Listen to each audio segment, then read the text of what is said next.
Hello बच्चों, आइए solve करते हैं इस क्वेश्चन को बेटा। तो इस क्वेश्चन में बेटा एक पैराग्राफ दिया हुआ है कंपाउंड ए बी सी, और हमने ये कौन कौन से कंपाउंड ए होंगे, बी होंगे, सी होंगे प्रीवियस क्वेश्चन में उन्होंने डिस्कस किया था इसका एक्सप्लेनेशन।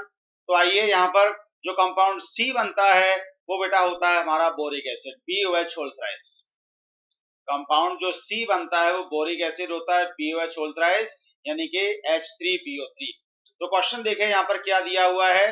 क्वेश्चन है बेटा यहाँ पर aqueous solution of product C can be titrated against sodium hydroxide using phenolphthalein। Boric acid है, सोडियम हाइड्रोक्साइड है, एसिड बेस टाइट्रेशन हुआ। तो एसिड बेस टाइट्रेशन में हम लोग phenolphthalein इंडिकेटर यूज करते हैं। phenolphthalein indicator only in presence of, केवल किसकी प्रेजेंस में, जो इसके सॉल्यूशन को, बोरिक एसिड के सॉल्यूशन को स्टेबल बनाएगा, उसकी प्रेजेंस में हो सकता है। सिंपल सी बात ये है।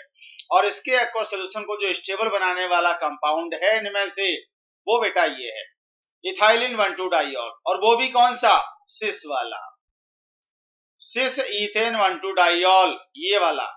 ये इसको स्टेबल बनाएगा via the formation of chelate ring, via the formation of chelate ring. और किस तरह से बनेगा ये बेटा, इस तरह से बनेगा, समझ लो जरा। इस तरह से कीलेट रिंग का फॉर्मेशन हो जाएगा और ये स्टेबल बन जाएगा, CH2 CH2। यहां पर ये इस तरह से, अगर ये सिस होगा तो ही बनेगा, ट्रांस अगर है तब इसका फॉर्मेशन होगा ही नहीं। और जब होगा नहीं फॉर्मेशन तो इसके सॉल्यूशन की स्टेबिलिटी नहीं होगी, और जब सॉल्यूशन स्टेबल नहीं होगा तो बेटा टाइट्रेशन भी नहीं हो सकता है। तो ये बनेगा।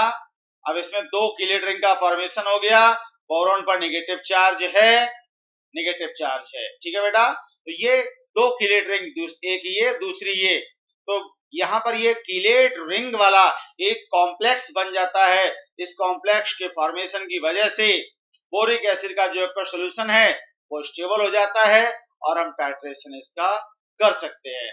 तो फाइनल जो आंसर होगा इस क्वेश्चन का बेटा, वो ऑप्शन ए करेक्ट होगा। बाकी और कोई भी इसको स्टेबलाइज नहीं करेंगे। So final answer is option A. Hope you understand. Thank you very much.